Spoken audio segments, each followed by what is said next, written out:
Yeah, otherwise they're setting me up. I mean, they're setting me up for the same thing. Right. The subscription is monthly. Yeah. I can't buy it. You know, Chief, you ready to go? the only way I find out is on a gift card. Yeah. Is that Good evening, visitors, guests, city staff, and welcome to the second meeting of Mount Vernon City Council for the month of October. And now that we officially call to order, the next item on the agenda is to address the agenda. Are there any changes to the agenda? Or can we approve it as presented? Move approval as presented. Thank you, Paul. Is there a second? Second. Yeah. Thank you, Mark. Move a second to approve the agenda as presented. And if we're ready to vote on it, all in favor of that motion, please say aye. Aye. And opposed? Motion carries. Next item is communications, and if there's anybody here from the public that's here to speak to any item that's not on the agenda, now's the time to do that. And hopefully the right button is turned on up there. And I always forget, do I press this one right there? It's on now. It's on, So, yeah. okay. I mean, I think you could hear me with that one. name, address, and... Okay. My name is Cynthia Roberts Cotton. I live at 902 Palisades Road, Southwest. And I spoke to you earlier, I think it was early summer, I've kind of forgotten, it's always kind of a blur, about my concern about traffic along Palisades Road. I first want to extend my appreciation to Jason and the police department for putting in the, what's the correct word for that, Jason? The It's a speed trailer. speed trailer that was on the west end of Palisades Road. I do think observing that, because I am someone that's out in my front yard a lot or I'm walking the neighborhood, I think it's made somewhat of a difference. It's always kind of hard to tell with something like that. There were times I wondered if moving the speed machine further up for a period of time, I think it's hard to assess some of that. The only thing that I wish there could be, but this could be something ongoing, and Jason, I realize that this is totally a staffing issue, I get that. That on occasion, if there could be that police car that's parked right in, whether it's the lot that faces my house or the lot on the other entrance, just to send a message, hey, we are watching. It's not like someone's sleeping in the car. And, but, you know, maybe over time that's something that can be considered. I also, which is on a kind of a related topic, I do want to pursue with the school district. There was some type of survey, and maybe it's still in motion or in review, about the entire school complex and traffic around that. I understood from Chris and Tom that that was still in the process of. And that's something, when it's no longer in process, I want to get my hands on that. I want to understand what's being looked at that. Because certainly, as common sense as it is to have that whole school complex, it makes a lot of sense. As traffic has increased, it does raise other concerns. So that's another topic. Probably the only downside, I only shared this as kind of I found it somewhat humorous. The young man there was one young man, he always was driving a white truck, and I don't know whether I don't know who the person is, and it doesn't matter, but the only thing, and it was kind of amusing, as he was speeding along, which he routinely did, and I was out there I think I was gardening at the time, and he felt the need to give me an inappropriate hand gesture. And I thought at the time, well, hopefully your parents are still working on you, because that really was not necessary. But at the time, I thought it was somewhat humorous in a bizarre sort of way. So, Jason, thank you for your support in that. I really do appreciate that. And thank you for listening. Do I press it again? No. Okay. Thank you, and I'm glad you've got a forgiving nature and Oh, I have a pleasant wonderful sense of personality. humor, and I have sympathy for parents all over. Thank you for starting us off on that theme here. Second item on communications is receipt of petition establishing City Emergency Medical Services District. And for that, we have Mr. Jacob here. Hello. So Jake Lindauer, 310 4th Avenue Northwest, Mount Vernon. Out here, so it has been about 18 months of planning and about 3 months of talking to residents, door knocking, with several volunteers and some community members. But tonight, We are excited to share with you approximately 369 residents, representing over 25% of the residential property value in the city, requesting a public hearing to establish an EMS or a city EMS district. This is kind of our first step in a bigger, more long-term project to help make sure that Mount Vernon and Lisbon can continue to maintain a quality ambulance service through some additional funding from all of the stakeholders involved, including both cities, Lynn County, Johnson County, and the other counties we serve. So, I don't know who would like this. Actually,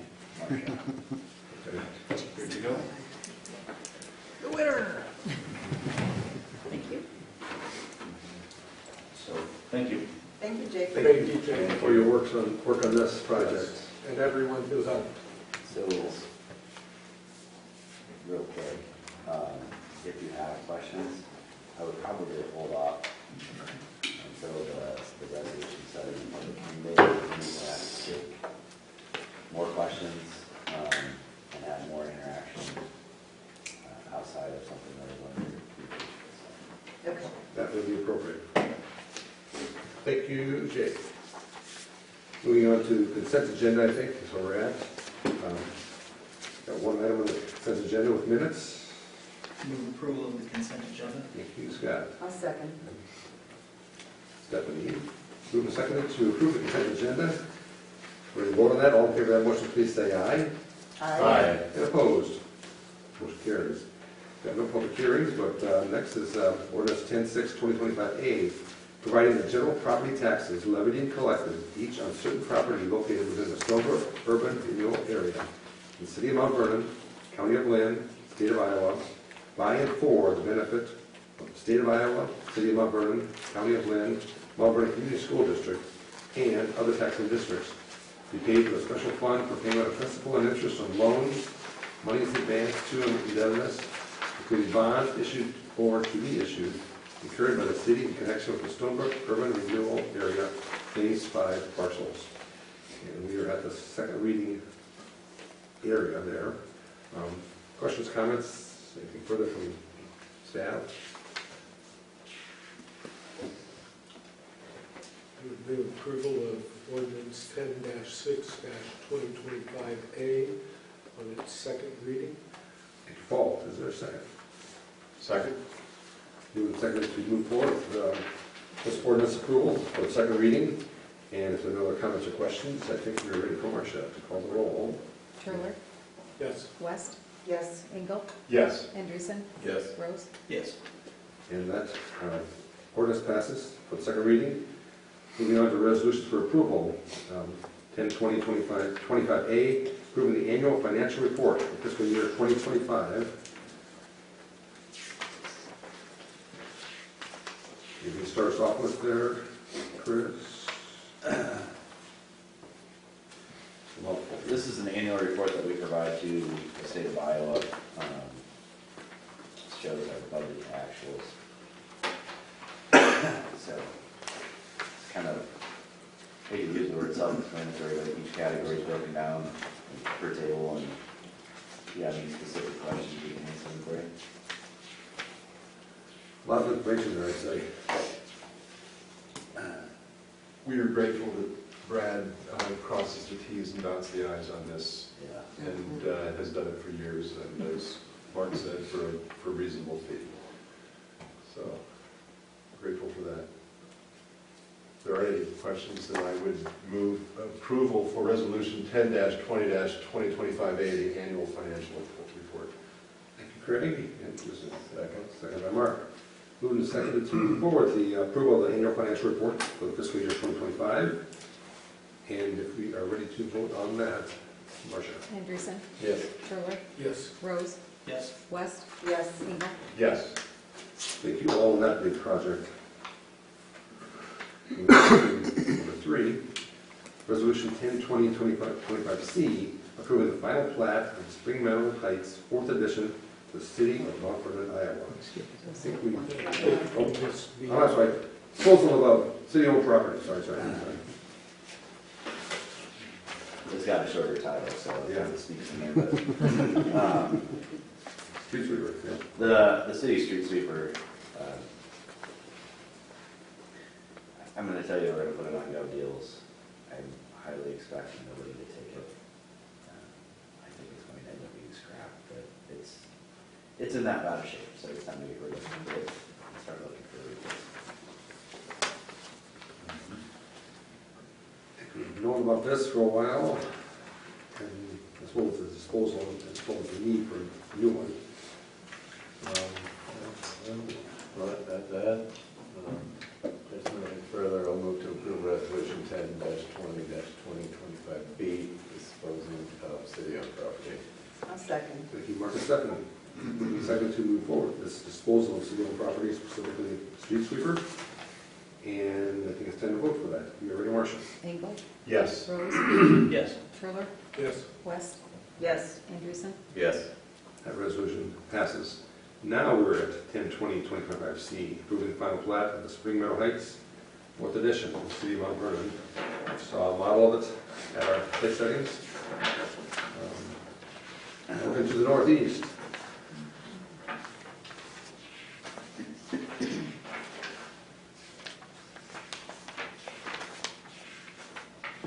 I'd move approval of resolution 10-20-2025C, approving final plat of the Spring Meadow Heights 4th Edition for the city of Mount Vernon. I would second, but I just wanted to confirm. So as part of the plats, Hold for a second. Oh, Moving sorry. seconded, Yes. let's go into discussion. oh, wait, gotcha. Yeah. Does this retain or change in any way the mix of multifamily housing that has been, or am I thinking of the, You're thinking in the fifth phase. okay, all right, I just wanted to, it's tough to keep them all straight. Make sure. The final and last phase is where Skogman had contemplated doing that. Do I think there's future discussions? Yes. Does this change the original approval? This brings up a question for me about where we're at, and this may be a question for Mr. Siders, about where are we at in field development up there? Kind of in that north and west area, from the end of Sudler. So we've got a fairly decent establishment for grass, because it rains so much, and they were trying to keep up with it. They ended up trimming it a little bit too low this year, so it kind of led to some crabgrasses and things like that we've sprayed for, and like I said, as it continues to grow up there, it'll fill in even more, but we're on our second or third time that we've. This is our second full year of using it. Parking is going to be the one addition that I'm really looking forward to. The parking was going to be on the south side of that park. But I know we have to get through the fifth phase in order to get to that, so. Access to parking is going to continue to be parallel to the railroad track? Yeah. Because I don't believe there's a through street there, right? Right.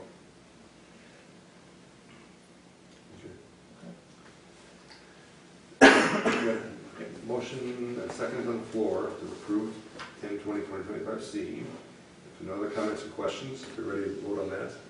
Rose, Motion call roll. Yes. Engel, Yes. West. Yes. Andreessen. Yes. Turler. Yes. That resolution passes.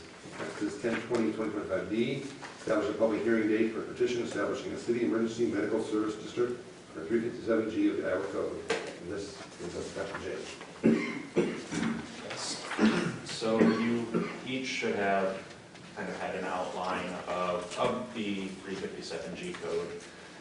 I can let Chris kind of navigate through that as it pertains to the city, unless he wants me to speak. But we have had some conversations over this over the last year, complete discussions on what this would mean for both parties.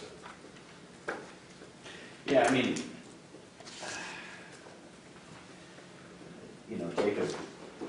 talked about this at first, and he asked me what I thought, and I gave him the same look I give every one of the department heads that come in and want to spend $2 or spend $1 at all. But the truth is, I can think of no better way than the public being able to speak on behalf of a subject than to allow them to vote. So I think the most fair way, personally, as I told Jacob, if enough people sign the petition for the council to call a public hearing and prepare for a vote, then I think in both instances, the service is done very late. So 300 and some people sign the petition. It does not a simple feat to get that done. And then if the vote of the public passes, then they have spoken. And again, I can think of no other way to gauge the community support in the vote. And it comes on the heels of a long-range strategic plan that was completed, as well as time and time again, Jake showing the fiscally responsible ways that you guys have run the operation as well. So Yeah, I think the challenge is volunteers seem to be declining. police and fire. I mean, that's been historically kind of been the question at the state level is police and fire are required by law. So cities have to require those services or provide those services. For some reason, EMS was not included in that. And it's been a challenge because they compete for the same dollars. And naturally, when I get down to budget season, it's when we're looking at pennies and where they're all going. I'm going to draw two that you have to provide by the state. So, yeah, ideally,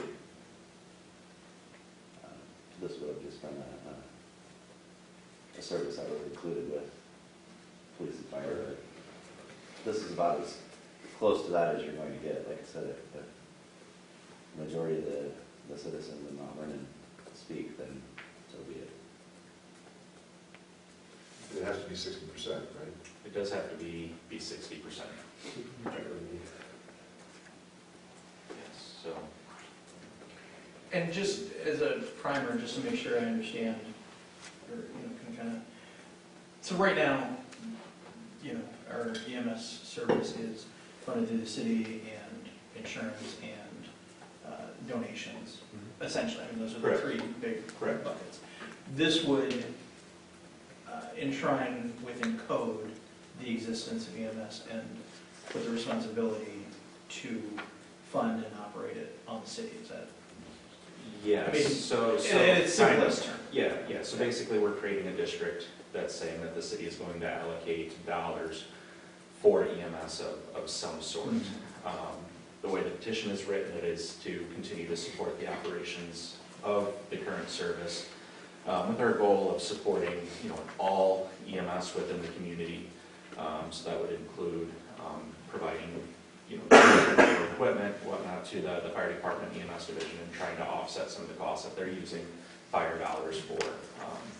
So that way it's all encompassed within the district.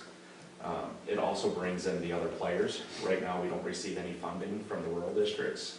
So by moving forward with the 357F, which is the other portion of this that we've submitted petitions to both Lynn and Johnson County on, that would do basically the same thing and continue to bring funds for the whole greater Lisbon, Mount Vernon area.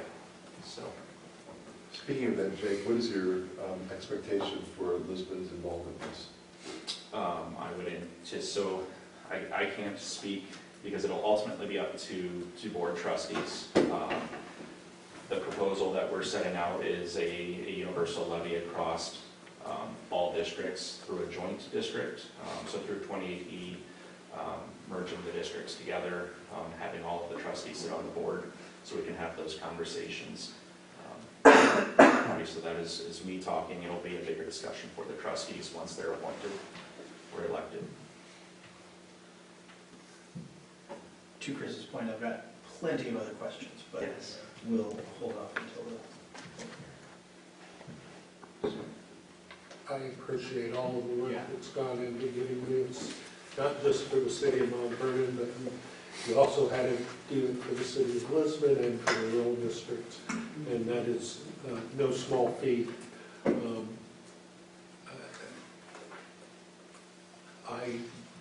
I'm embarrassed that I've been in this business 25 years and didn't realize we didn't have state funding coming in the appropriate manner, in my humble opinion.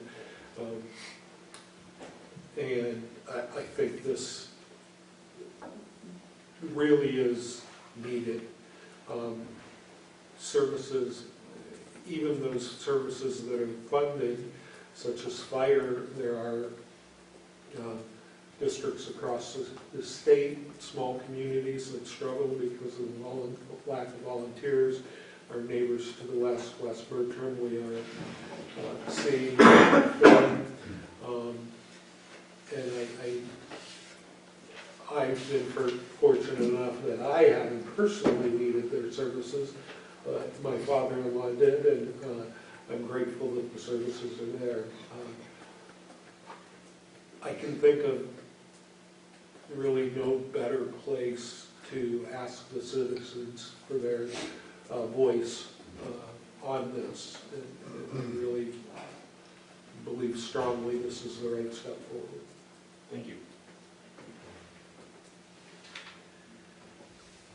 And with that, I would move approval of Resolution 10-20-2025D, establishing a public hearing date, petition establishing a city emergency medical service district under 357G of the Iowa Code.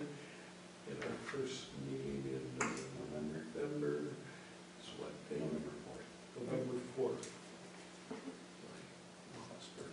I'll second that. It's the third. It's a third. Third, I mean. Yeah, I think it's the third. Okay. We just Second believe what he meeting. says. Okay. Sounds right. Do we need to set a time? No. Okay.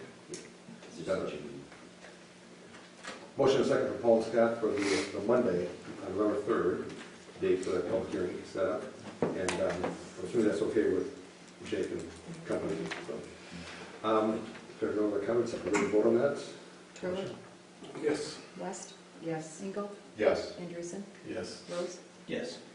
And that resolution passes. Thank you for your presentation, and thanks for your work on the veteran service in general. Appreciate it. First item for approval is consideration of the claims list. We've got updated one this afternoon. Move approval of the claims list as presented. Second. Paul and Stephanie, thank you. And the motion is seconded to approve the claims list. And if there are no questions of staff, ready to vote on that? All in favor of that motion, please say aye. And opposed? Motion carries. Next is discussion and consideration of the TIP debt report for the city of Mount Vernon. Council action as needed. So Spear Financial has provided a cover letter and then provided the actual annual TIP report and debt report for the city. We have one bond that will get paid off after this fiscal year. It's a 2020 note. We have 3 others that will get paid off within the next 3 to 4 years. So we're sitting pretty good at this point. I mean, as far as debt is concerned, we still lop off 20%. We still have over $4 million in capacity after that 20% is lopped off. So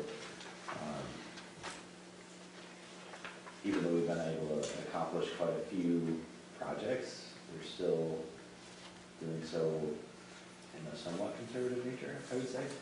So I like where we're at. If you don't take any new additional debt on this fiscal year, that usable, like I said, after the 20% jumps up to $6 million next year. So we're buying down our debt to the tune of about $1.5 million.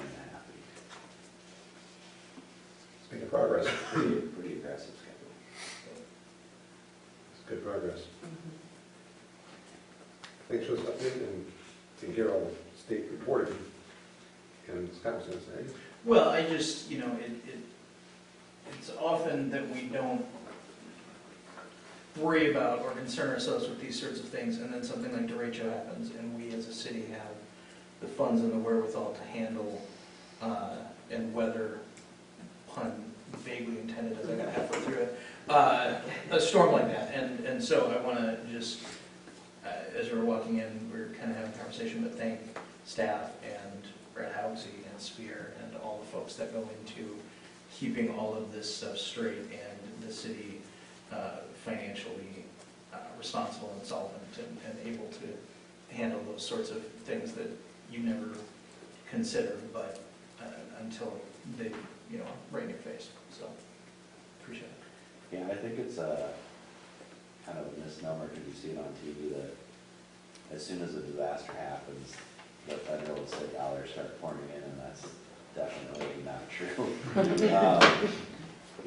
You're usually sitting here cleaning up the mess, praying that they provide a disaster declaration. But you still got to write the check, and you still got to get the tree guys, and you still got to, do all the I stuff. think for derecho, I want to say derecho's reimbursement, after we did all the FEMA paperwork, was almost 3 years later. Yeah. And as you know, Cornell is still waiting. Yeah, so, and then there's no guarantee. Administrations change, and then they decide to yank funding and money that you were counting on. Whole So, entities are discontinued. So, So yeah. having that 20% and even living within those means just is a huge accomplishment. So thank you. thanks for that explanation, and are we ready to vote on this? I would move approval of an acceptance of the TIF and debt report from the Spirit Foundation. Second. Scott Craig, moved and seconded. Any for the TIF debt report? No other questions about this? We're ready to vote on it. All in favor of the motion, please say aye. Aye. And opposed? Motion carries. Discussion and consideration of approving a water bill credit, Colonial Estates. Explanation coming soon.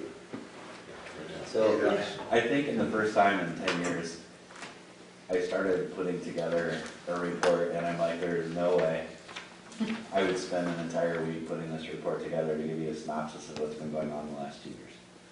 So,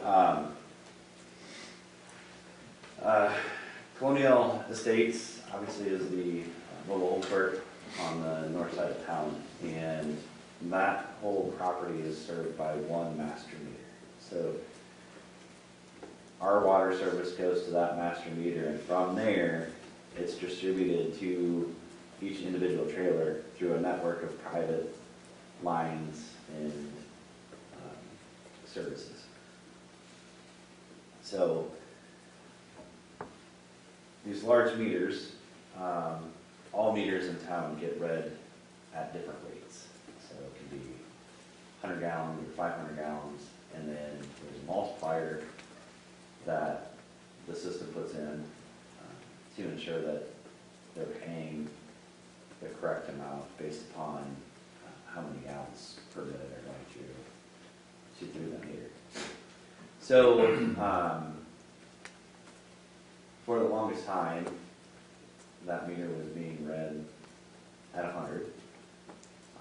And then during one of the maintenances, it was removed, and they noticed, staff noticed when they read the meter that it was actually rated at 500. So after they verified that was indeed the case, they made the adjustment in the billing system. And to give you an idea what that means is, so a $5,000 bill or a $5,200 bill becomes a $10,000 bill based upon that multiplier. And obviously when your bill doubles to the tune of a few $1,000s, it starts to add questions. The property management firm is out of Florida, so it's not like it's an easy conversation back and forth. They did get an attorney involved, and initially, I and like, this is what the meter has said, this is what my staff has said. Somewhere along the lines, though, they had made the adjustment in the computer system to already account for that. So, when we made the adjustment to the 500, the computer system was basically, had already adjusted it back to where it was supposed to be. So it resulted in an overbilling to Colonial Estates of $116,370.68. Now, this isn't your usual credit because they never paid that dollar amount. Obviously, they were paying dollars towards their bill, but they were never paying that dollar amount. They also received a credit because they had a water leak, and one of their service lines broke. They received a credit of $14,734.60. That's based on, obviously, the higher number. So, working with their attorney, working with our attorney,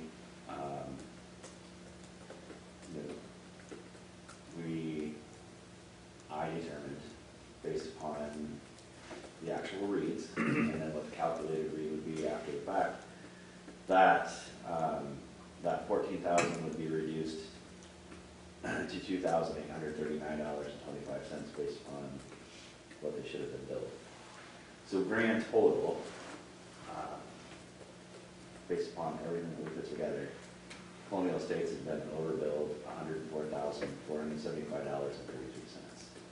So I'm asking the council to formally credit that back, knowing full well that there's no money that ever changed hands, but I do want to go on the record to show that credit. We could have just made the credit adjustment in the system, but I think it's fair to say that while unintentional, we did overbill. And like I said, no money has changed hands, so we're basically crediting their account and making sure that they put it back down to where they're supposed to be. In the meantime, long story short, to ensure that this was correct, we actually ordered a new meter to ensure that what was happening. So it's a new meter. Where they were at prior to making the adjustment is where they should have been. So their bill average is anywhere from $3,500 all the way up to $6,500 depending on the time of year. That's for the whole estate there. Yes. And so this credit of $104,000 will basically mean they will not pay a bill for a year or for more? No. So this was simply money that was on their bill, which shown that they owed. They never paid it. Okay, it was in dispute. Yes. So it'll no longer be. So the credit is basically removing that disputed, Got it. what amounts to about 8 months, Got 8 it. to 9 months of disputed bill. It will remove that dollar amount. Again, we don't have to refund them his money because they never sent it. And they don't have to pay it. And how does this translate to the residents that live there? Did they then Means well, overcharge them, or how does that work? no. Okay. If they Because I know there's been some I don't want to issues. go down that rabbit hole because legally it's not for Our us. responsibility. No, they disputed this from the Okay. get-go. I do not know how they billed their residents. But I'm assuming because they were disputing it and we weren't, I mean, our answer is to shut the entire park off at that master meter if we don't receive payment. But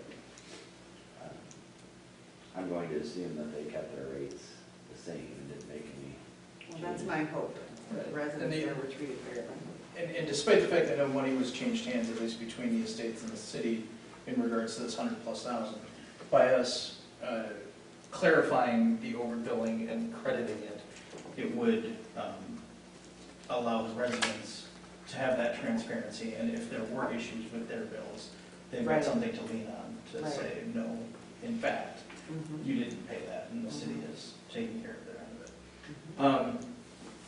Is Colonial Estates the only similar setup where we have one master read and then multiple others that come off of it? And the bigger question being, are we doing incorrect multipliers on any others? To answer your question, as far as residents, yes, this is the only, and I'll be honest with you, never again.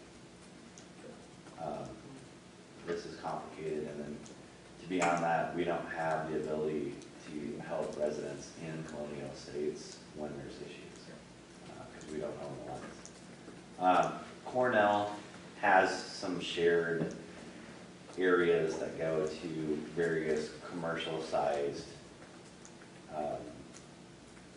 water meters, but no, to answer your question, no situation in town outside of Colonial Estates has this specific.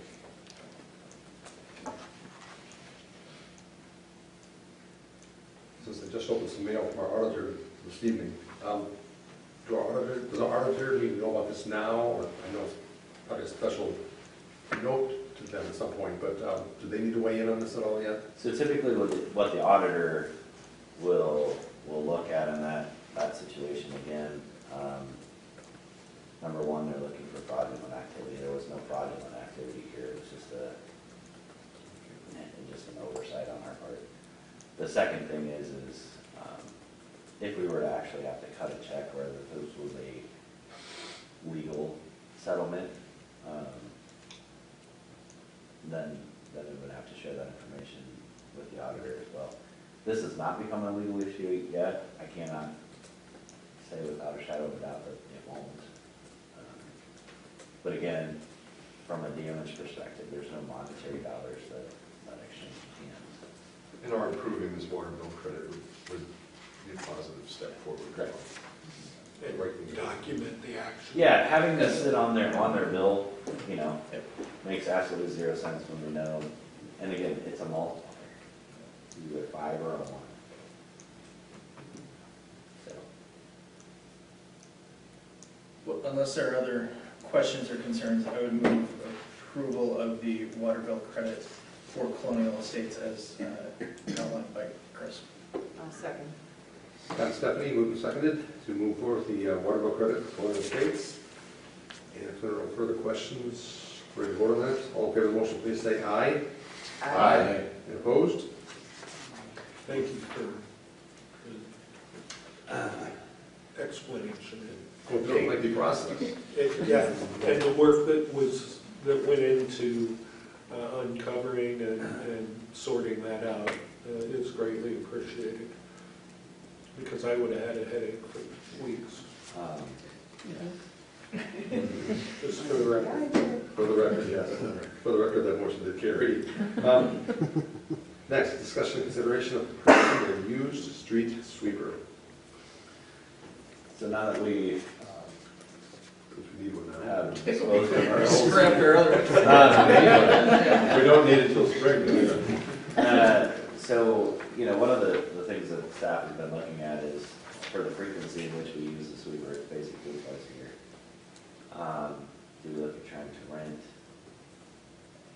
and use sweeper? And while Eldon and some of the public works employees were at a conference, an APWA conference, they had a conversation with one of the vendors, and they're like, hey, we just got a similar model, a similar newer model to what we just had. And the price that they quoted Eldon was $30,000, $35,000 if they have them go through and fix anything that they can see right now. So the recommendation is going to be, we buy this thing at $35,000. If we had more lane miles, or if we use the street sweeper more frequently than what we actually do, I would recommend that we find a newer model. But honest to God, we probably house this thing for 330 days out of the year and use it for the remainder. We also have the leaf back, and we use that along the gutter line as we're picking up leaves as well, so we don't even use the street sweeper for that purpose. So, yeah, the recommendation, even though it was kind of an unplanned expense, the recommendation is to purchase this used model while we can. Just out of curiosity, how many years of rentals would the 35 cover? Based upon what well, if we used it twice a year, all in back and forth, probably 3, Yeah. if we're lucky. And the other part to that is, when they talk about rentals, if they have one. Right. When it's, Yeah. when they have one and it's available to you. We're not the only city who has Yeah. crap on their streets who's looking to get it dealt with, so. And there's always events, weather events that happen that maybe sometime merit getting the sweeper out for stuff. Our old sweeper was gear driven and chain driven. This used sweeper is, I think it's a year newer, but it's all hydraulically driven. The parts that we need to fix our current sweeper are obsolete. We can't find them anywhere. And for the price of what we're getting, this machine for its year is pristine shape. It does have one less curb room, which is less things to break and fix. Yeah, I don't know. We've dealt with McQueen equipment before, and they're pretty reliable. They go over things pretty well, and yeah, I don't know.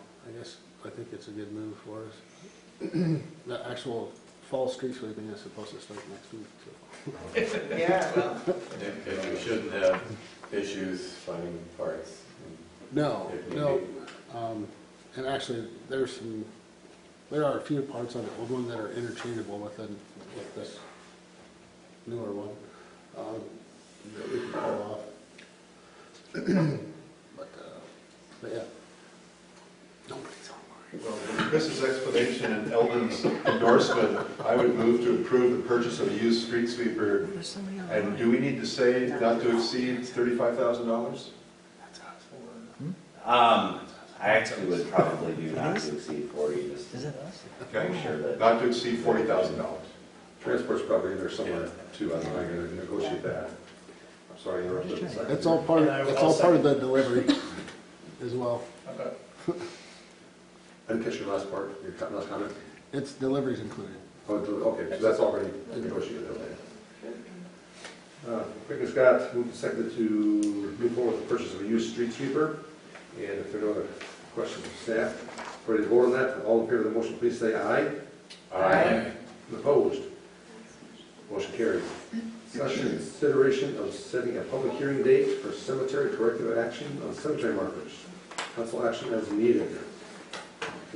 Chris and I talked about this a long time ago, and this is the next step moving through the process. My expectations is probably the first of many to come. But each and every time, we have to identify the markers when we can, and then have a public hearing, give families an opportunity to come forward and do the work on their own if they would like, or ask that the city not touch the gravestones. For everybody, they're considered personal property, so we can't just go to the cemetery and start resetting them. Technically own them. So. And so so we have a public hearing, how else is this publicized, or? That's it. Yeah, okay. And to be fair, I think, keep in mind that most of the stones that we are dealing with, again, are barely legible at this point, and are an age that the chances of relatives seeing any advertising is fairly slim.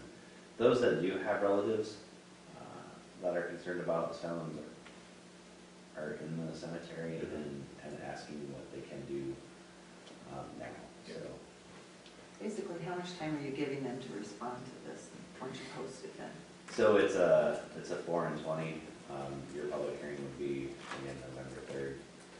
So there's not a ton of time. I would say this, when it gets to a point where we start moving into more of a newer More recent? group of stems, then I would probably advise that we offer more time. These are definitely not. Understood. All right, I'll move towards setting a public hearing date of November 3rd for the cemetery corrective actions on cemetery markers. Second, Stephanie and Mark. Moving second to move forward, a public hearing date for cemetery corrective actions, cemetery markers. I've got one cemetery reference I need to pass on. I'm going across the street from the local, across the street, and a car came by, and a resident said, "Hey!" It's one of my fans.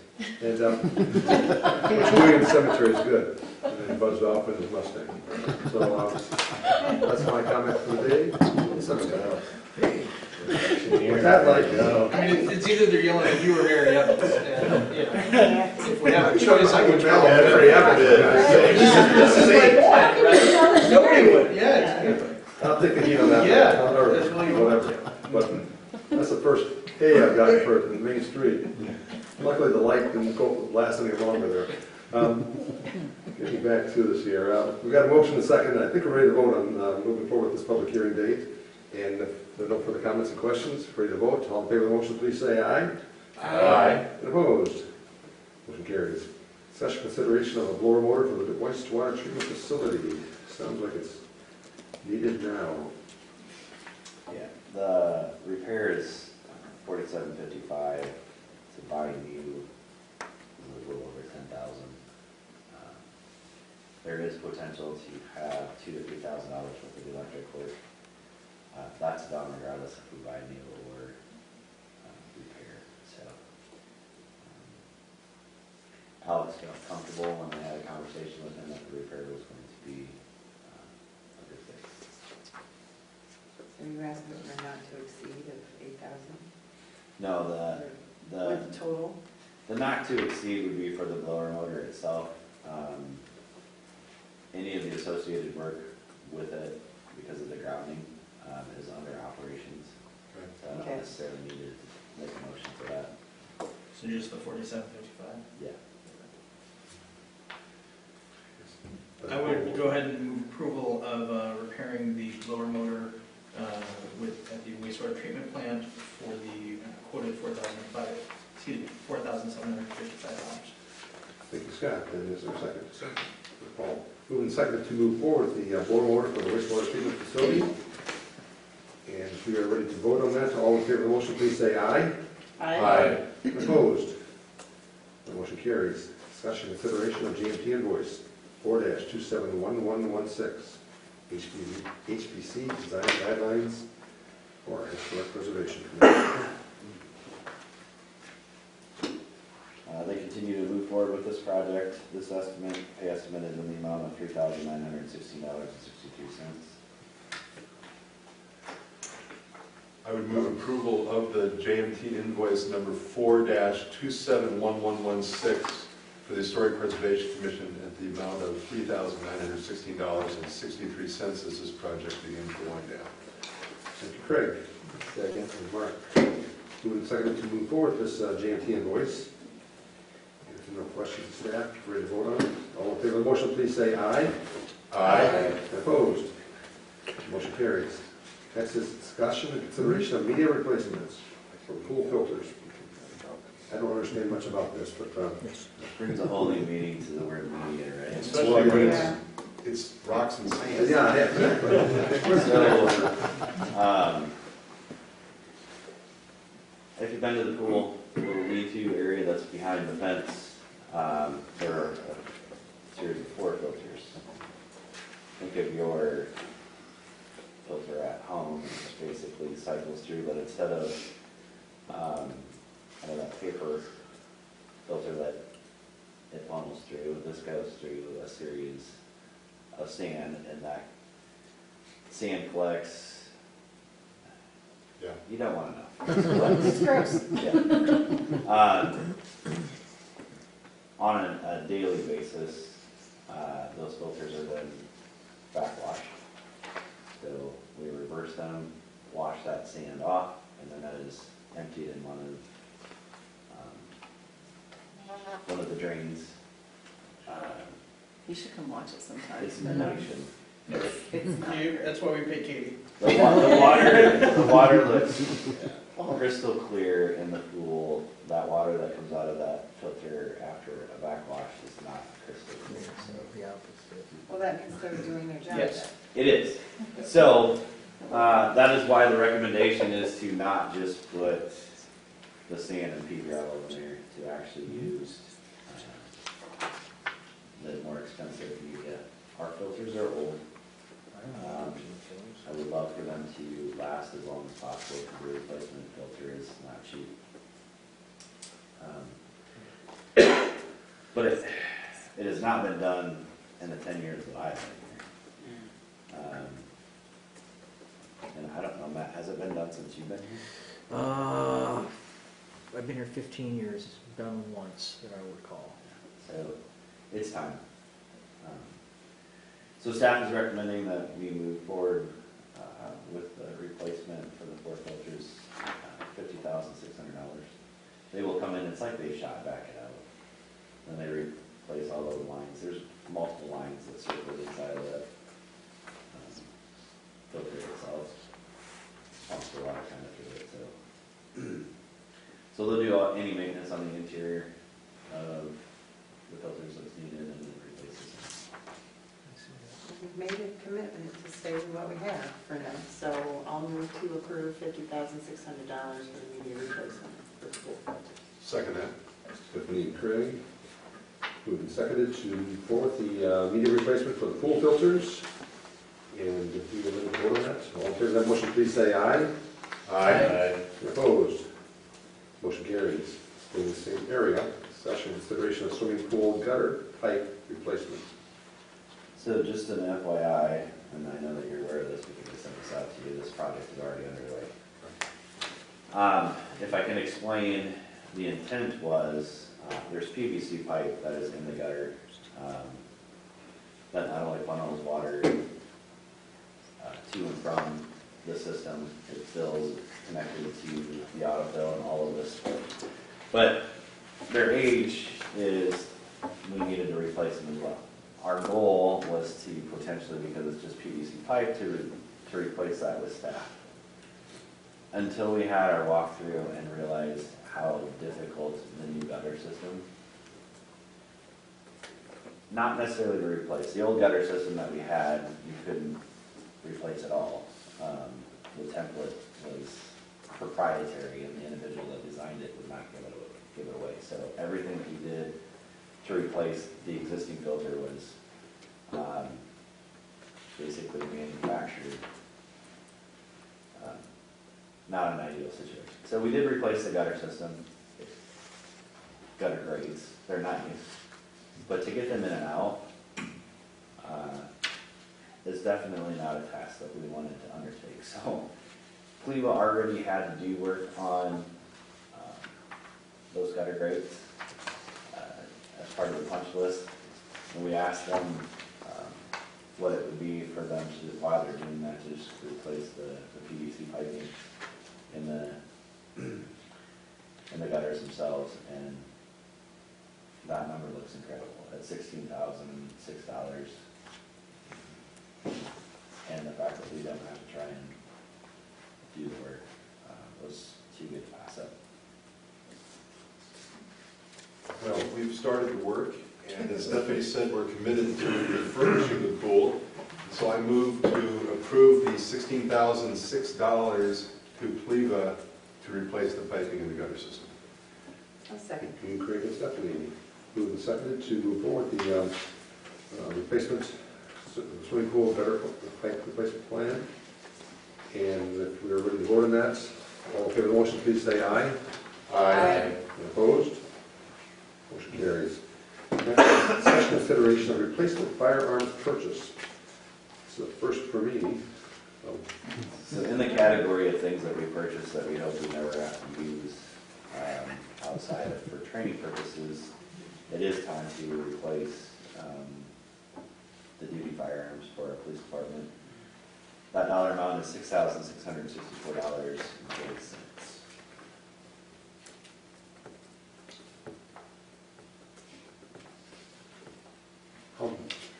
I didn't catch the quantity. 10? 10. Is that okay? I can find it. Okay, thank you.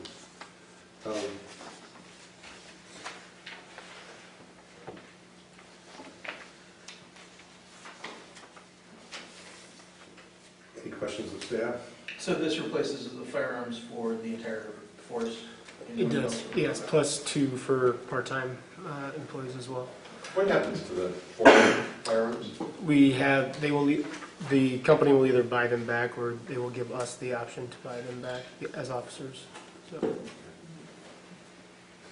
these new ones also have red dots sights on them. Allows for faster target acquisition and more accurate. So a little bit of an upgrade there for us too. So Serious stuff. Move approval of the purchase of the new firearms for the police department as presented. Thank you, Paul. Second. And Mark. Moving second to move forward with the replacement of firearms for our police department. Any other comments or questions? Ready to vote on that? All in favor of the motion, please say aye. Aye. Opposed? Motion carries. Next, reports to be received and filed from the police department. Speaking of. Questions of the chief? It's the first time I remember a pedestrian being hit. I can't imagine it's the actual first time. No. In one of Not- these reports. yeah, not the first time, but No. it was a very close call. Yeah. Is the child one? I don't know, it's- It was a child. Yeah.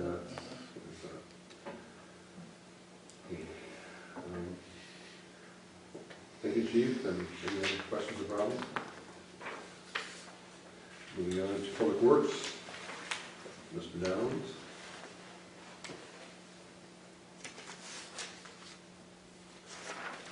Silver Park is getting there.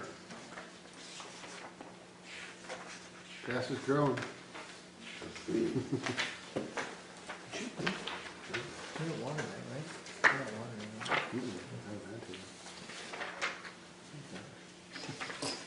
No questions for Eldon? Moving on to Parks and Rec. Mr. Snyder is going to set this one this afternoon.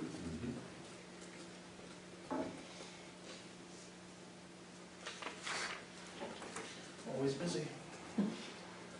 Good, busy. Keep going. In Cole Library, Which I did end up doing. I'm not 100% sure. A little unusual, so. the library report. I didn't do No. So as soon as I do receive it, I will Okay. send it to you. I thought you said you had received it and it No. was a little unusual. Do you know what? Well, that's interesting. I've always said the same thing, No, but I'm in here's the the- process of eliminating. I'm gonna apologize to everybody. I'm on like day 3 of this old. But you're right, it is unusual for us not to have received it, so. Scott always says what I'm thinking, but. When it's a perfectly normal report, I'm gonna be disappointed this time around. Fair enough. Yeah. Well, we're talking about the last report here from the Cole Library. I did attend the last meeting, and that's the last board and commission, I think, that I've not caught in the last year. Say, to thank them for their, welcome new members. Talked about the education, the open meetings education process. Asked them about updating their membership and if they're updating their mission statement or anything like that. And I said to update their members to Lori, so hopefully they'll get an email about that to update the website. And I think that was it. But they're always so impressed to have council membership show up at a meeting. It's like, wow, that's no big deal. That's all I have, go elaborate. Discussion items, reports of mayor, council administrators. I'll mention three things. League of Women Forum, League of Women Voters Forum on Wednesday night, in case you haven't figured that out. That is going to be in this room. And hope we have enough chairs in the room, so that's happening there, number one. Second thing was, I got from the League of Cities to share information from the Secretary of State, stay alert when receiving election info that is reported to be, including fraudulent messages. Pass it on to the Secretary of State. So if you are recipients, or if the city of Vernon is recipients of something that is looking very questionable, the League and the Secretary of State wants to know about it. The third thing is that the League of Cities Executive Director, Alan Kemp, is going to meet in town on October 30th. I don't think I gave city staff a time for that, but from like 10 to 1. He's going to be in Mount Vernon. It's part of an orientation process for me to the state League of Cities board. So that's an opportunity to represent Mount Vernon on a bigger scale. So that's the third thing I was going to mention there. So great. And this mayor's report. I skipped over your budget reconciliation.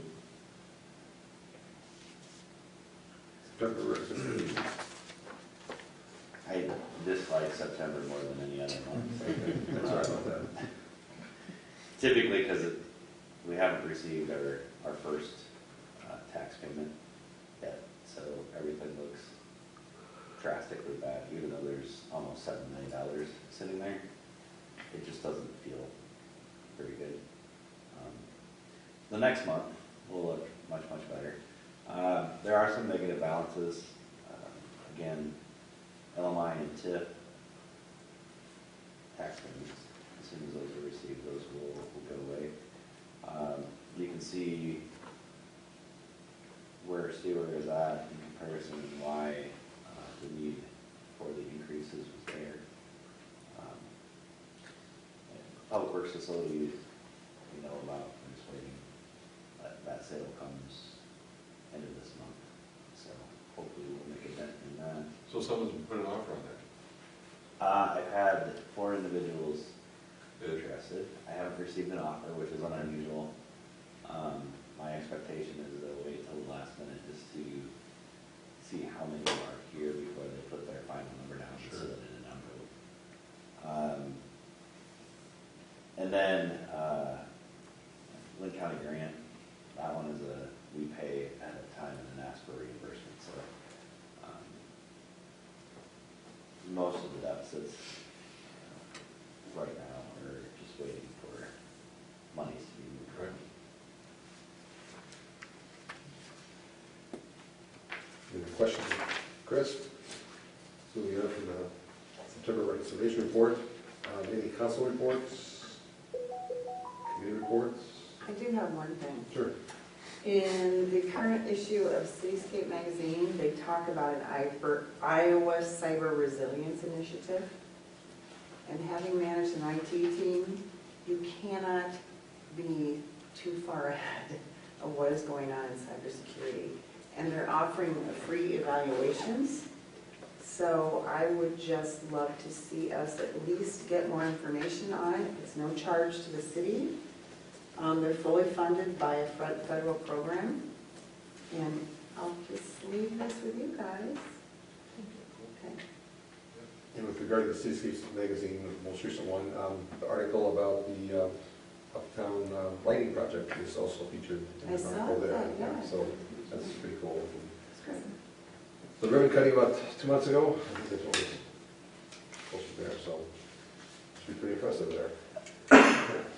Anything else as far as council and committee reports? Otherwise, city administrator report. Meeting is here far away. Nothing too crazy. Lori and I fly out on Saturday.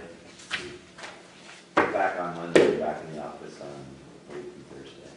It's gonna be hot. Here? There? Yeah. No, I just wanna stay here.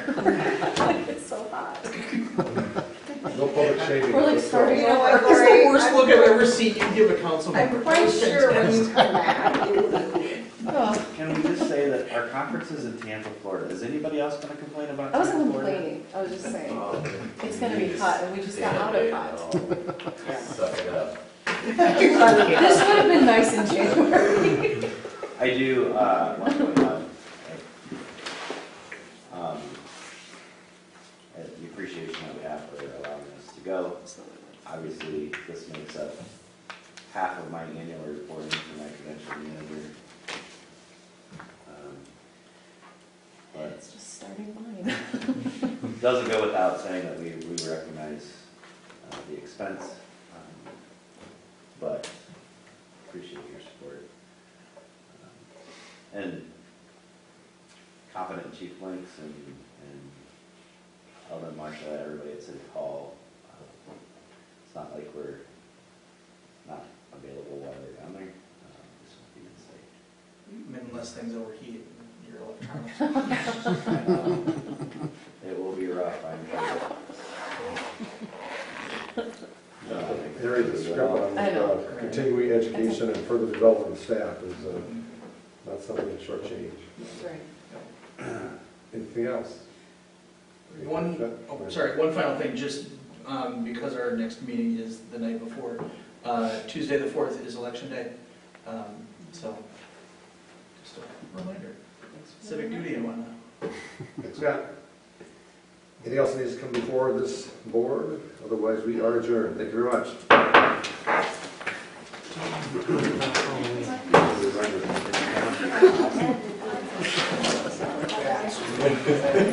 Right? Don't say that.